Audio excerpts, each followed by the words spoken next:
जी good evening class.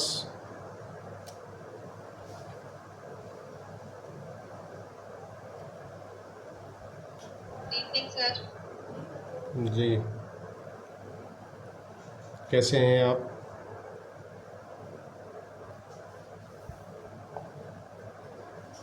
ठीक है, आप बताइए सर। जी मैं ठीक हूँ, एकदम बढ़िया, हमेशा की तरह फैंटेस्टिक। Very good evening. देखिए, भारतीय साक्ष्य अधिनियम 2023 की हम 25 धाराओं का अध्ययन पिछली क्लासों में कर चुके हैं। आज हम उससे आगे धारा 26 जो कि अति महत्वपूर्ण है, और ये जो हमारा पुराना एक्ट है, हालांकि अभी वो अस्तित्व में है, चल रहा है, इस्तेमाल में है, कब से लागू होंगे नए एक्ट? कल्पना?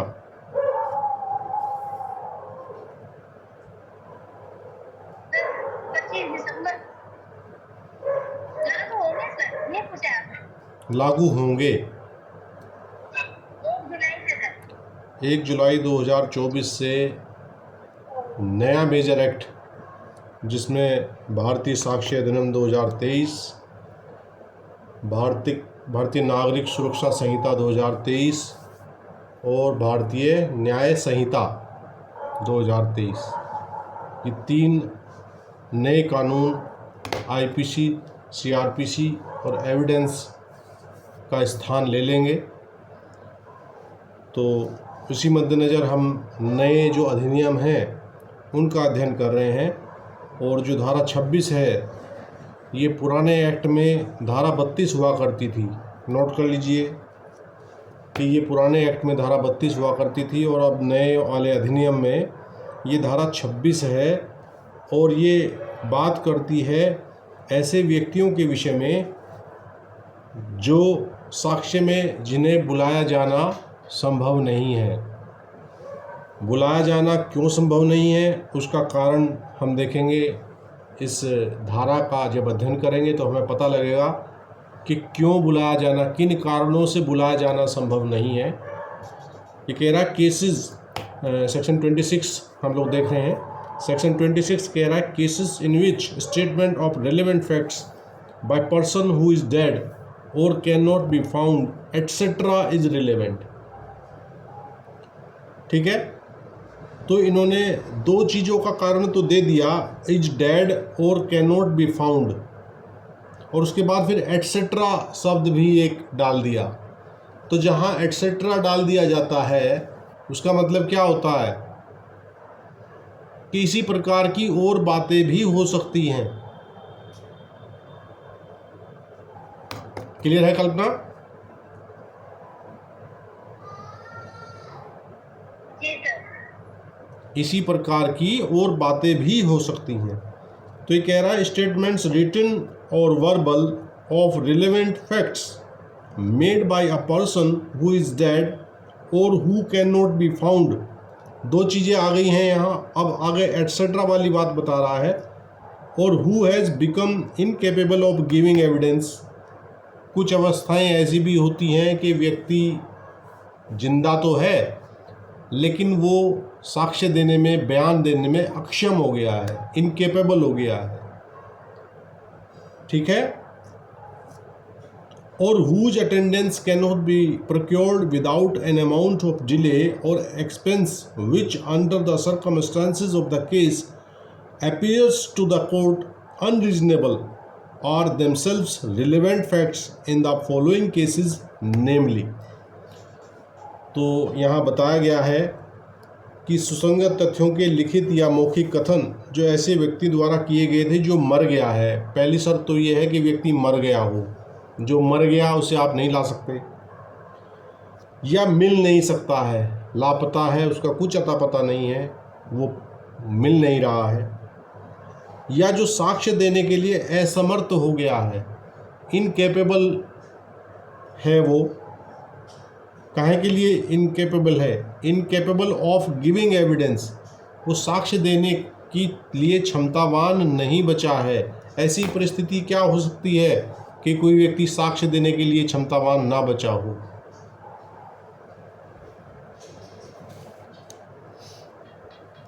जी, बताइए।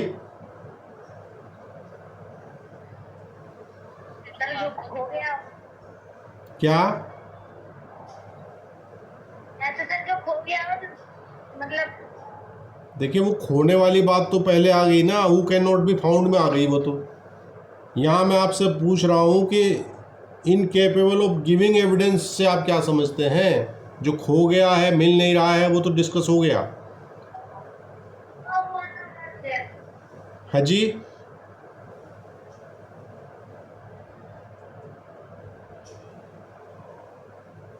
हेलो। नहीं सर, हमें याद नहीं है।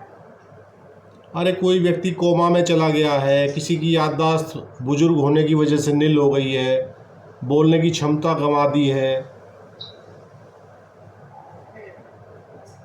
कोई व्यक्ति अधिक उम्र की वजह से ऐसी अवस्था में चला जाता है कि उसकी मेमोरी लॉस हो जाती है। मरा तो नहीं है, लेकिन वो नहीं बयान देने की स्थिति में है, नहीं दे पाएगा बयान।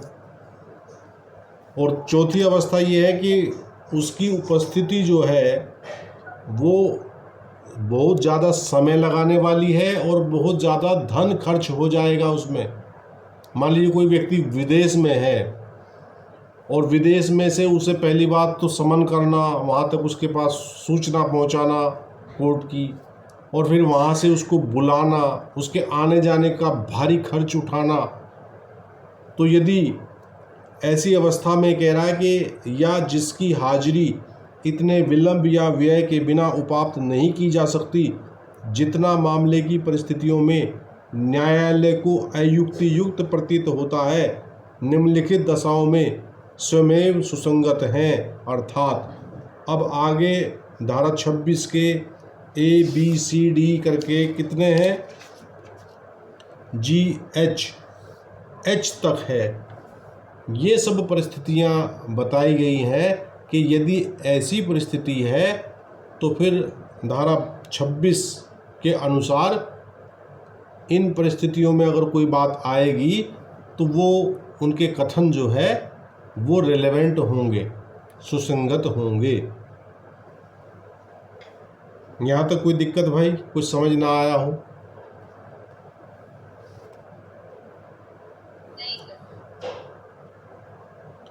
तो ए कह रहा है when the statement is made by a person as to the cause of his death or as to any of the circumstances of the transaction which resulted in his death, in cases in which the cause of that person's death comes into question, such statements are relevant whether the person who made them was or was not at the time when they were made under expectation of death, and whatever may be the nature of the proceeding in which the cause of his death comes into question।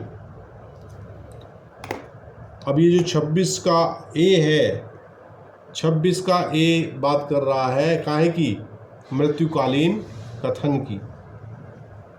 पिछली जो अभी act चल रहा है 1872 वाला, उसमें धारा 32 का क्लोज 1 था। तो ये कह रहा है कि जबकि वह कथन किसी व्यक्ति द्वारा अपनी मृत्यु के कारण के बारे में या उस व्यवहार की किसी परिस्थिति के बारे में किया गया है जिसके फलस्वरूप उसकी मृत्यु हुई, तब उन मामलों में जिनमें उस व्यक्ति की मृत्यु का कारण प्रश्नगत हो, ऐसे कथन सुसंगत हैं, चाहे उस व्यक्ति को जिसने उन्हें किया है उस समय जब वे किए गए थे मृत्यु की प्रत्याशंका थी या नहीं, और चाहे उस कार्रवाई की जिसमें उस व्यक्ति की मृत्यु का कारण प्रश्नगत हो, प्रकृति कैसी ही क्यों ना हो। तो धारा 26 का जो क्लोज ए है वो बात कर रहा है डीडी की। डीडी बोलते हैं डेथ डिक्लेरेशन। तो इसमें ये बताया गया है कि अगर कोई व्यक्ति अपनी मृत्यु के कारण के विषय में या किसी ऐसी ट्रांजैक्शन के विषय में जिस व्यवहार में उसकी मृत्यु हुई हो, ठीक है, और उसका कोई कथन उसने किया हो कहीं और उसकी हो जाए मृत्यु, तो मृत्यु होने के पश्चात वो जो कथन उसने किया था अपनी मृत्यु के विषय में, ठीक है, मृत्यु के कारण के विषय में या किसी ऐसी सर्कमस्टांसिस के विषय में जिस परिस्थिति में उसकी मृत्यु हुई हो, तो वैसी अवस्था में क्या होगा, वैसी अवस्था में उसका वो कथन जो उसने मृत्यु पूर्व किया था, वो उसका कथन 26 के सब क्लोज ए में रेलेवेंट हो जाएगा। और ये आवश्यक नहीं है, इसमें साफ साफ लिखा हुआ है कि जिस वक्त वो कथन कर रहा हो उसे अपनी मृत्यु का कोई आशंका हो, ये आवश्यक नहीं है इस क्लॉज को लागू होने के लिए। मतलब कि उसके मन में मृत्यु की कोई प्रत्याशंका उस वक्त होनी आवश्यक नहीं है, बस उसकी मृत्यु प्रश्नगत होनी चाहिए। और जो मामला है उसकी प्रकृति कैसी भी हो, मामले की प्रकृति कैसी भी हो से क्या मतलब है भाई,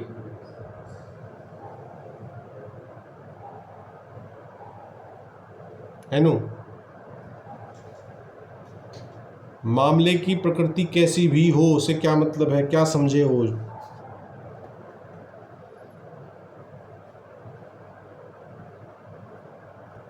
ये है कि इस तरह का जो प्रोसीडिंग चल रही है, वही कह रहा है कि प्रोसीडिंग भले ही प्रोसीडिंग की नेचर चाहे सिविल प्रकृति की हो चाहे फौजदारी प्रकृति की हो, बस मृत्यु, उसकी मृत्यु का सवाल प्रसंगत होना चाहिए। तो उसकी मृत्यु का सवाल यदि प्रसंगत है किसी मामले में, चाहे उसकी प्रकृति कैसी ही हो, तो उसका वो जो कथन जो उसने किया था अपनी मृत्यु के कारण के विषय में या ऐसी किसी परिस्थिति के विषय में जिसमें उसकी मृत्यु हो गई बाद में, और ये ज़रूरी नहीं है कि उसे उस टाइम उसके मन में कोई आशंका मृत्यु की रही हो। क्या समझे? क्लियर है? जी सर। मृत्युकालीन कथन पे एक बड़ा इम्पोर्टेंट केस लो हम लोग डिस्कस करते हैं, तो कौन सा है भाई? पक्का नारायण स्वामी का। पकला नारायण स्वामी वर्सेस एम्परर। जी सर। जी, तो उसमें क्या कहा था कि मैं अपने पैसे लेने जा रहा हूँ, फला व्यक्ति पे मेरे पैसे हैं, और फिर क्या हुआ कि उसकी डेड बॉडी एक ऐसे संदूक में मिली किसी रेलगाड़ी के जनरल डिब्बे में। तो जब मामला छानबीन हुई तो पता लगा कि जिससे वो पैसे लेने गया था उसी ने उसे मार मूर के बेचारे को डब्बे में भर के चलता कर दिया था। तो वहाँ उसका वो कथन मृत्युकालीन कथन के रूप में स्वीकार किया था कोर्ट ने, चूँकि वो ऐसे ट्रांजैक्शन के विषय में बता गया था जो समयवार उसकी मृत्यु का कारण बने। ठीक है भाई, नेक्स्ट देखते हैं 26 का बी।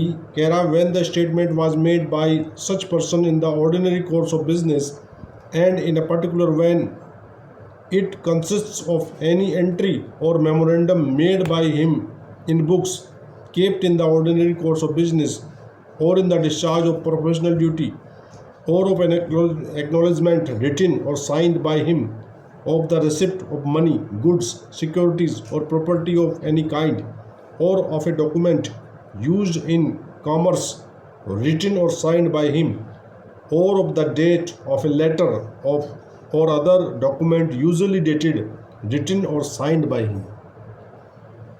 तो 26 का जो खाग है ये कह रहा है कि जबकि वह कथन ऐसे व्यक्ति द्वारा कारोबार के मामूली अनुक्रम में किया गया था तथा विशेषतः जबकि वह उसके द्वारा कारोबार के मामूली अनुक्रम में या वृत्तिक कर्तव्य के निर्वहन में रखी जाने वाली पुस्तकों में उसके द्वारा की गई किसी प्रविष्टि या किए गए ज्ञापन के रूप में अथवा उसके द्वारा धन, माल, प्रतिभूतियों या किसी भी किस्म की संपत्ति की प्राप्ति की लिखित या हस्ताक्षरित अभिस्वीकृति है या वाणिज्य में उपयोग की जाने वाली उसके द्वारा लिखित या हस्ताक्षरित किसी दस्तावेज के रूप में है या किसी पत्र या अन्य दस्तावेज की तारीख के रूप में है जो उसके द्वारा प्राय दिनांकित, लिखित या हस्ताक्षरित की जाती थी।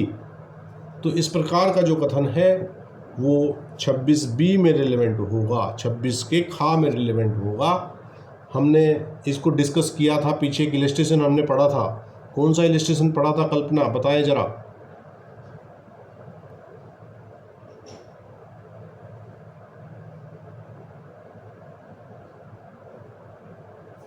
कल्पना, पुराने 1116 है जी, पुराने में सब 1116 में शायद बताया गया।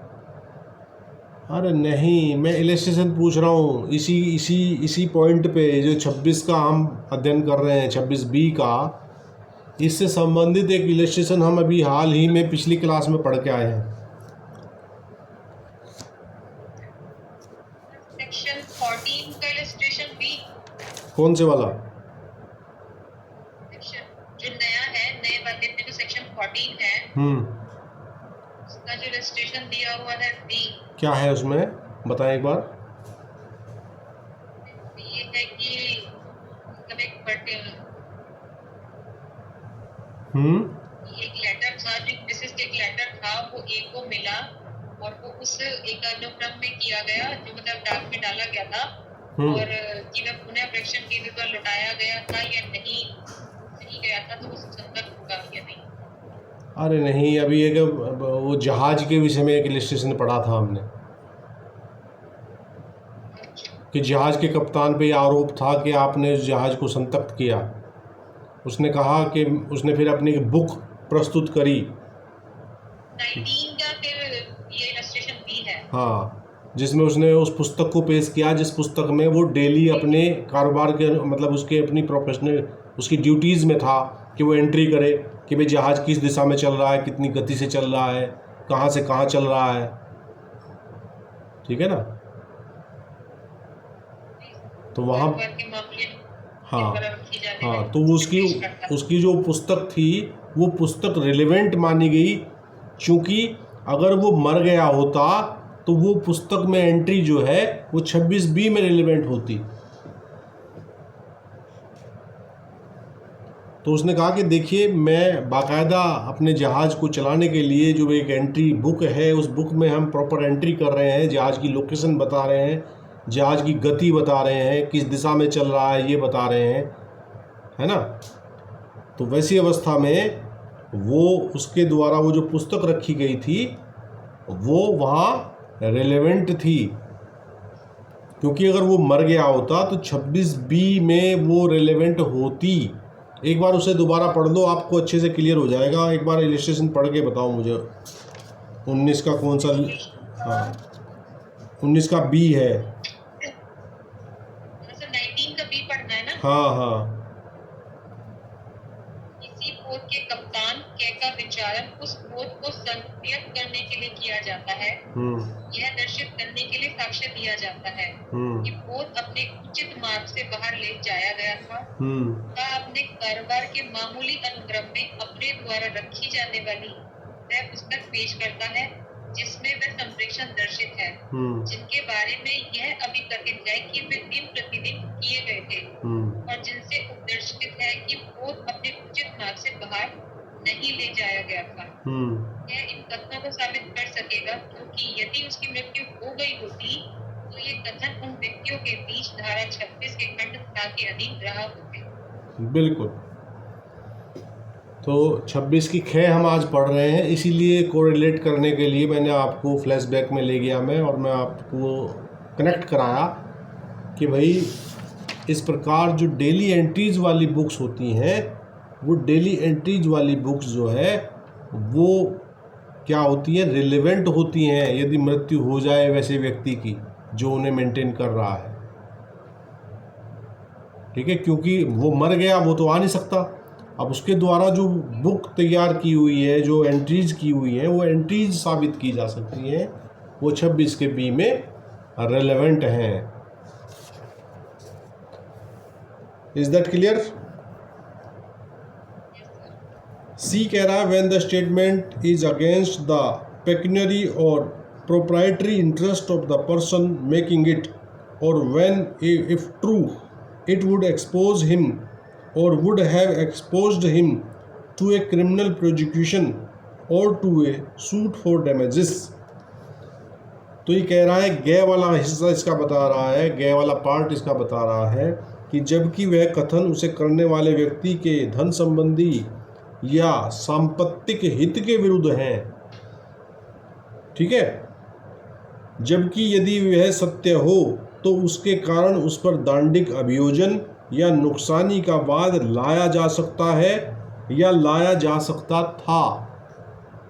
तो यदि इस प्रकार का कोई कथन किसी ने किया है जो उसके सांपत्तिक या उसके धन संबंधी हितों के विरुद्ध है और वो कथन करने के बाद मर जाता है या वो लाया नहीं जा सकता, वो जो 4 हम ऊपर परिस्थितियां पढ़ के आए हैं उनमें से कोई भी एक परिस्थिति है, तो उसके द्वारा इस प्रकार का किया गया कथन जो है वो रिलेवेंट हो जाएगा यदि उसने वो कथन अपने ही धन संबंधी हित या संपत्ति संबंधी हित के विरुद्ध किया हो और उसके आधार पर उसके विरुद्ध या तो फौजदारी का मामला लाया जा सकता है या लाया जा सकता था, या डैमेजेस का मामला लाया जा सकता है या लाया जा सकता था। Is that clear? यहां तो कोई दिक्कत भाई? नहीं सर। 26 का डी कह रहा कि when the statement gives the opinion of any such person as to the existence of any public right और custom or matters of public or general interest of the existence of which if it existed he would have been likely to be aware, and when such a statement was made before any controversy as to such right, custom or matter had arisen। तो D कह रहा है कि जब कि उस कथन में उपयुक्त व्यक्ति हम कहाँ चले गए, सी तो पढ़ लिया ना हमने, डी पढ़ रहे हैं। हाँ, जबकि उस कथन में उपयुक्त व्यक्ति की राय किसी ऐसे लोक अधिकार या रूढ़ी या लोक या साधारण हित के विषय के अस्तित्व के बारे में है जिसके अस्तित्व से यदि वह अस्तित्व में होता तो उससे उस व्यक्ति का अवगत होना संभाव्य होता, ठीक है, जबकि ऐसा कथन ऐसे किसी अधिकार, रूढ़ी या बात के बारे में किसी संविवाद के उत्पन्न होने से पहले किया गया था। भाई कोई व्यक्ति है, किसी ने किसी रूढ़ी या अधिकार के विषय में कोई कथन किया और उस कथन का जो है मतलब कि वो उसने बताया कि भाई ये स्थितियां, ये परिस्थितियां थी,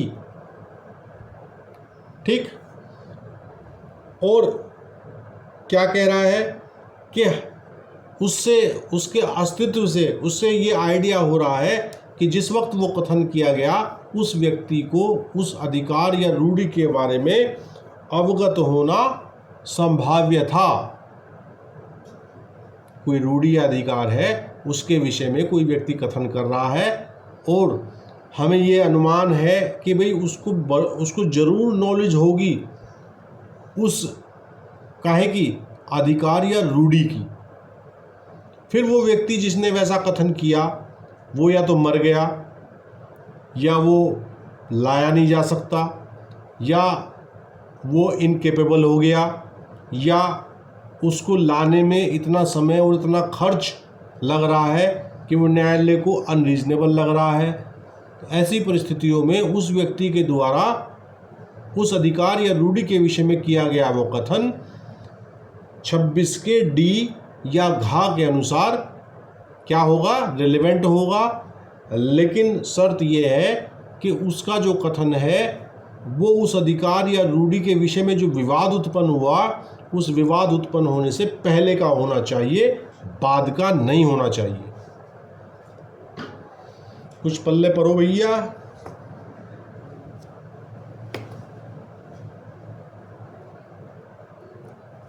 हाँ जी,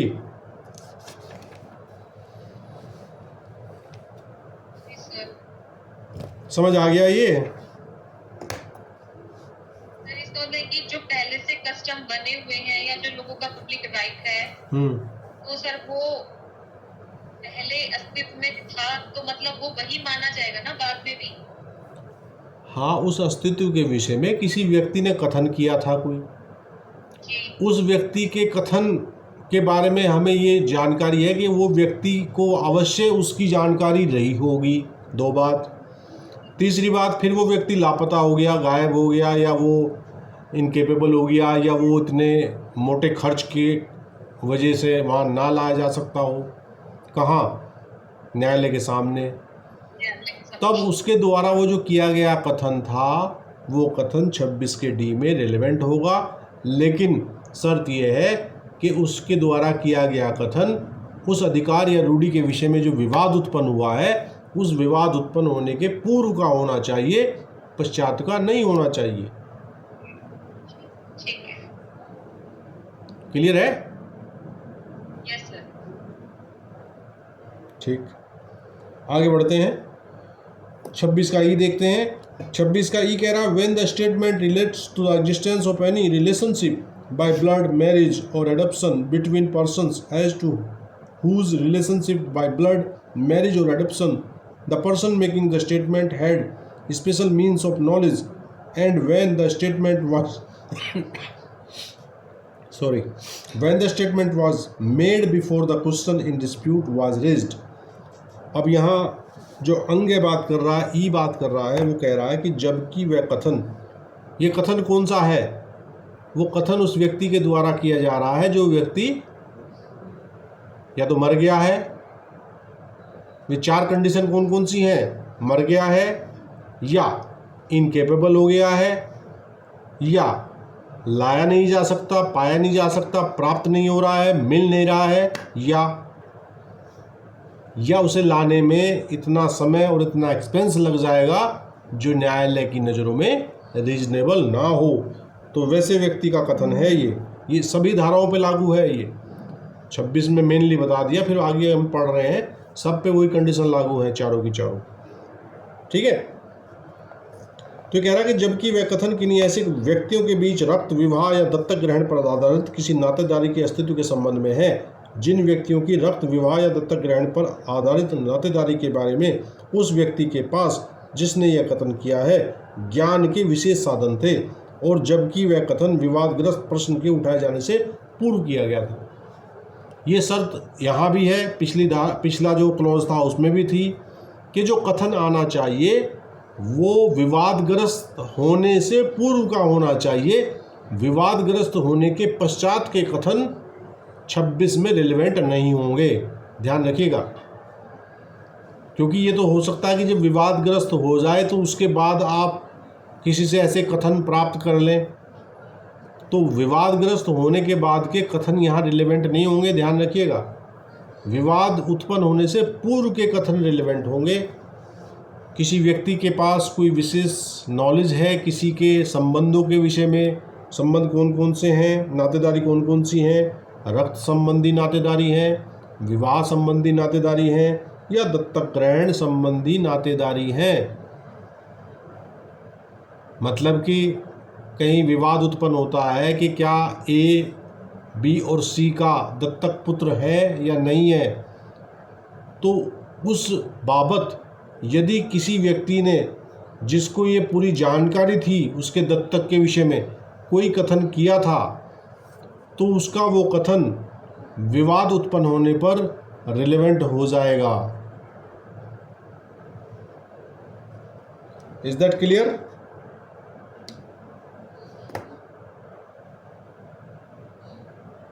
हाँ जी। अगला कह रहा है, when the statement relates to the existence of any relationship by blood, marriage or adoption between persons deceased and is made in any will or deed relating to the affairs of the family to which any such deceased person belonged, or in any family pedigrees, or upon any tombstone, family portrait, or other thing on which such statements are usually made and when such statement was made before the question in dispute was raised। तो ये कह रहा है कि जबकि वह कथन मृत व्यक्तियों के बीच, देखिए पूर्वगामी जो धारा हमने पढ़ी है वहाँ जीवित व्यक्तियों के बीच का मामला है, और यहाँ अगले वाली धारा में कह रहा है कि मृत व्यक्तियों के बीच का मामला है। ये कह रहा है जबकि वह कथन मृत व्यक्तियों के बीच रक्त विवाह या दत्तक ग्रहण पर आधारित किसी नातेदारी के अस्तित्व के संबंध में है और उस कुटुंब की बातों से जिसका ऐसा मृत व्यक्ति अंग था संबंधित किसी विल या विलेख में या किसी कुटुंब वंशावली में या किसी समाधि प्रस्तर कुटुंब चित्र या अन्य चीज पर जिस पर ऐसे कथन प्राय किए जाते हैं किया गया है, और जबकि ऐसा कथन विवादग्रस्त प्रश्न के उठाए जाने से पूर्व किया गया था। ये बात हर धारा में बताई जा रही है कि कथन जो है वो विवादग्रस्त होने, मामले के विवादग्रस्त होने से पूर्व का होना चाहिए। तो मृत व्यक्तियों के बीच रक्त संबंध था, विवाह संबंध था या एडॉप्शन संबंध था, उस बाबत कोई मामला अगर विवादग्रस्त हो रहा है तो वैसी कुटुंब वंशावली या किसी समाधि प्रस्तर या किसी पोर्ट्रेट आदि के विषय में किया गया कोई कथन रिलेवेंट होगा, लेकिन रिलेवेंट होने के लिए शर्त वही है कि वैसा कथन मामले के विवादग्रस्त होने से पूर्व का होना चाहिए। यदि पश्चात का है तो वो रिलेवेंट नहीं होगा। यहाँ क्लियर है जी?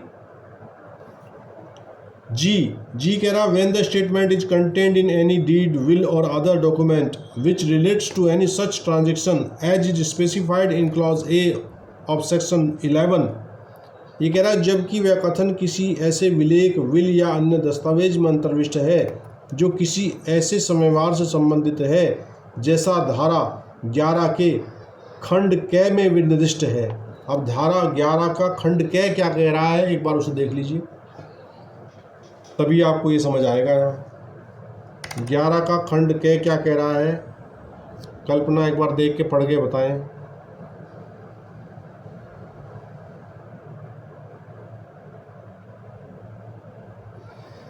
जी क्या कह रहा है धारा? कोई व्यवहार जिसके द्वारा प्रश्नगत अधिकार या रूढ़ि दावाकृत, स्वांतरित, मान्यकृत, प्रख्यात या प्रत्यास्थान हो गई थी या जो उसके अस्तित्व से असंगत था। जी तो यहाँ इस जी वाले पार्ट में यही बताया गया है कि when the statement is contained in any deed, ठीक है, कोई कथन है वो कहाँ है, किसी विलेख में है, विल में है या अन्य दस्तावेज में है जो ऐसे समयवार के विषय में जो हम 11 के क में पढ़ के आए हैं, अगर वहाँ से मामला विनिर्दिष्ट है तो वैसा कथन जो है वो रिलेवेंट होगा। एच कह रहा है when the statement was made by a number of persons and expressed feelings or impressions on their part relevant to the matter in question. ये कह रहा है जबकि वह कथन कई व्यक्तियों द्वारा किया गया था और प्रश्नगत बात से सुसंगत उसकी भावनाओं या धारणाओं को अभिव्यक्त करता है। यदि कथन इस प्रकार का है जो कई लोगों द्वारा, कई व्यक्तियों द्वारा किया गया था और प्रश्नगत बात से सुसंगत है और उसकी भावनाओं और धारणाओं को एक्सप्रेस करता है, अभिव्यक्त करता है, तो वैसा कथन भी यहाँ रिलेवेंट होगा। अब इसके दृष्टांत हैं, मेन दृष्टांत मैं बता देता हूँ, बाकी आप इसके दृष्टांत स्वयं पढ़िएगा क्योंकि ये दृष्टांत भी काफ़ी लंबे हैं इसके। तो इलस्ट्रेशन ए इसका देख लेते हैं। कह रहा है कि the question is whether A was murdered by B or A die of injuries received in a transaction in the course of which C was raped. The question is whether C was raped by B or the question is whether A was killed by B under such circumstances that a suit would lie against B by A's widow. Statements made by A as to the cause of his or her death, referring respectively to the murder, the rape and the actionable wrong under consideration are relevant facts. ये कह रहा है कि प्रश्न ये है कि क्या कै की हत्या खे द्वारा की गई थी अथवा कै की मृत्यु किसी समयवार में हुई क्षतियों से हुई जिसके अनुक्रम में उससे बलात्संग किया गया था।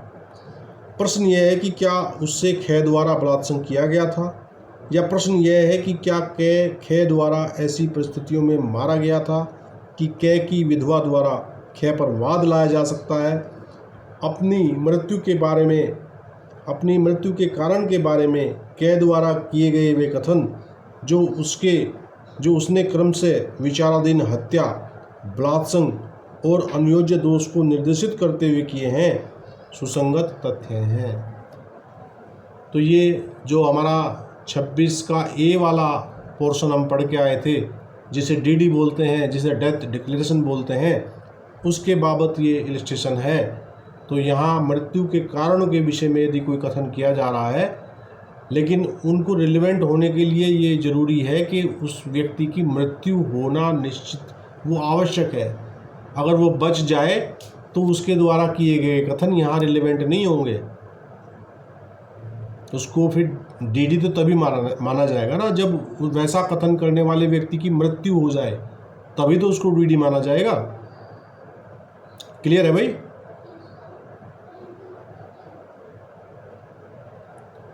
बी इलस्ट्रेशन कह रहा था, question is as to the date of A's birth an entry in the diary of a deceased surgeon regularly kept in the course of business stating that on a given day he attended A's mother and delivered her of a son is relevant fact. यहाँ कह रहा है कि प्रश्न कै के जन्म की तारीख के बारे में है।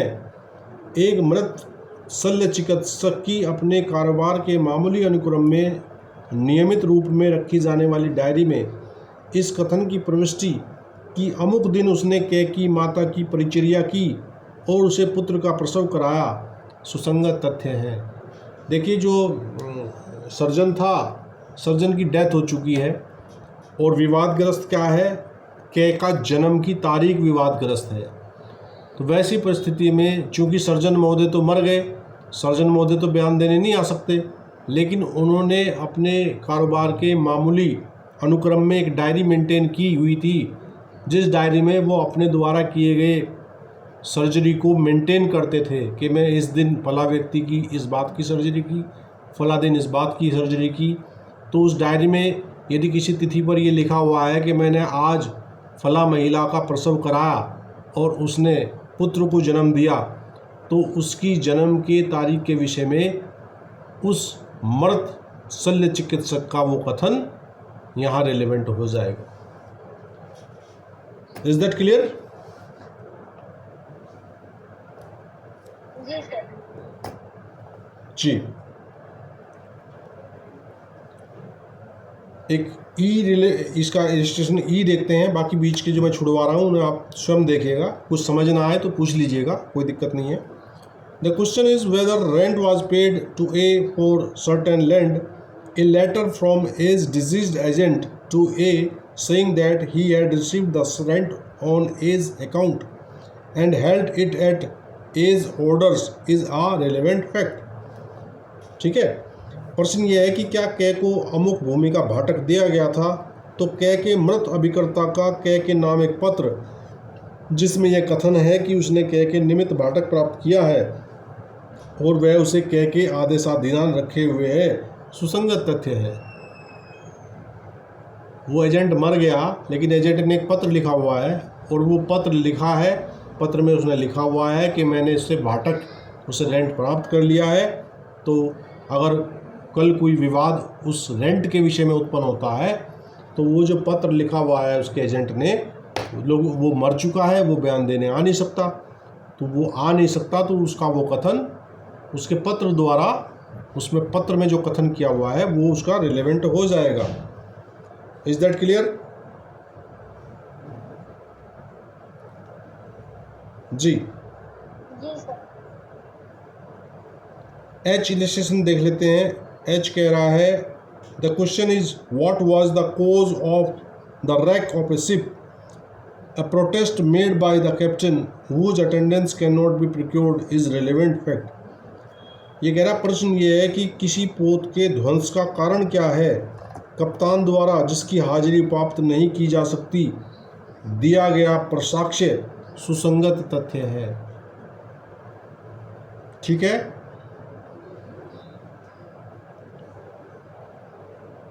क्या समझे? जो कैप्टन है, कैप्टन ने ध्वंस के कारण के विषय में कोई प्रोटेस्ट किया तो उसके द्वारा वो कथन है वो रिलेवेंट होगा, लेकिन चूंकि कैप्टन की हाजिरी नहीं उपाप्त की जा सकती तो उसका वो कथन ही रिलेवेंट हो जाएगा। जे कह रहा the question is what was the price of grain on a certain day in a particular market. A statement of the price made by a deceased business person in the ordinary course of his business is a relevant fact। प्रश्न यह है कि विशिष्ट बाजार में अमुक दिन अनाज की क्या कीमत थी।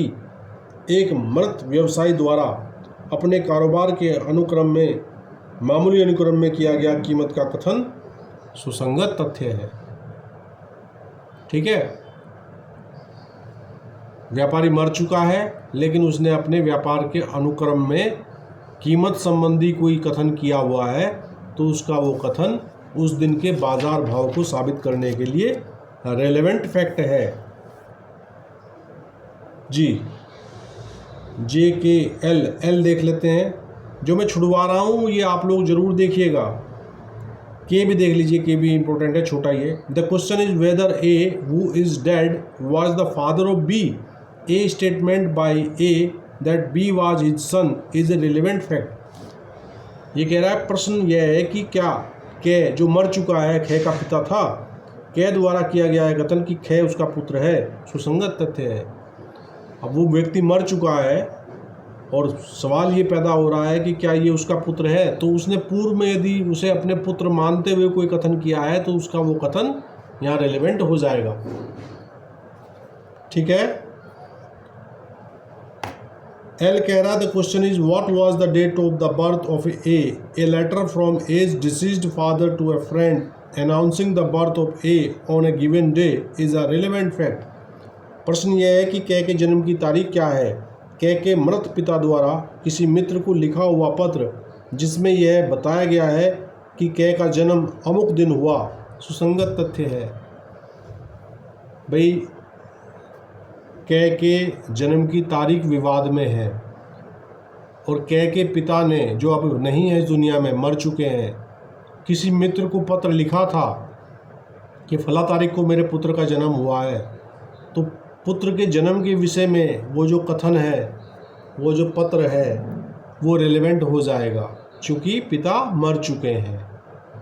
और वैसा कथन जन्म की तारीख का विवाद उत्पन्न होने से पूर्व का है तो रिलेवेंट होगा कि नहीं होगा?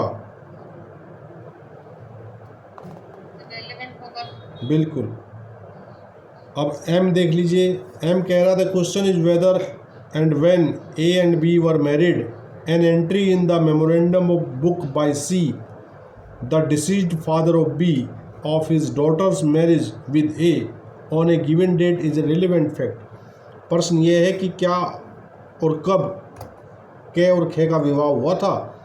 खे के मृत पिता गे द्वारा किसी याददाश्त पुस्तिका में, याददाश्त पुस्तिका क्या होती है, जो आप डायरी लिखते हैं ना, कोई व्यक्ति डायरी लिखता हो अपनी, है ना, तो याददाश्त पुस्तिका में अपनी पुत्रिका कै के साथ अमुक तारीख को विवाह होने की प्रविष्टि सुसंगत तथ्य है।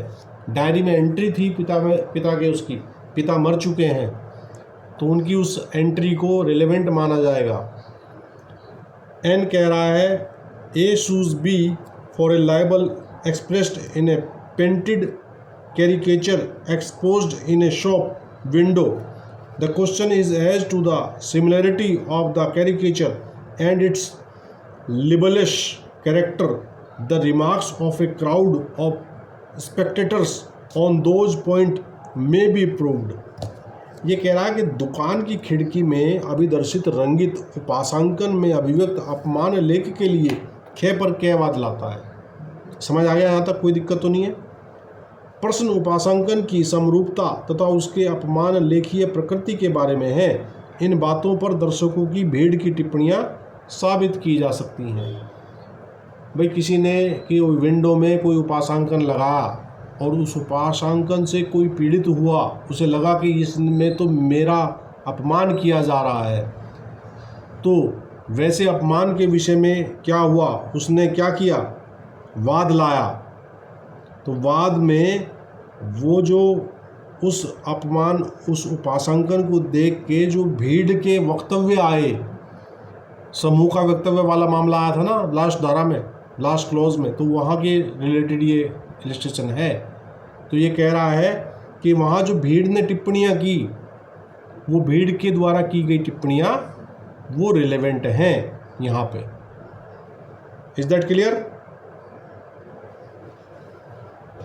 तो चलिए आज की क्लास को हम यहीं विराम देते हैं। आज धारा आपकी 26 एक बड़ी धारा थी और मैंने प्रयास किया आपको समझाने का। आशा करता हूँ कि आपको समझ आई होगी। मिलते हैं नेक्स्ट क्लास में। All the best, good night.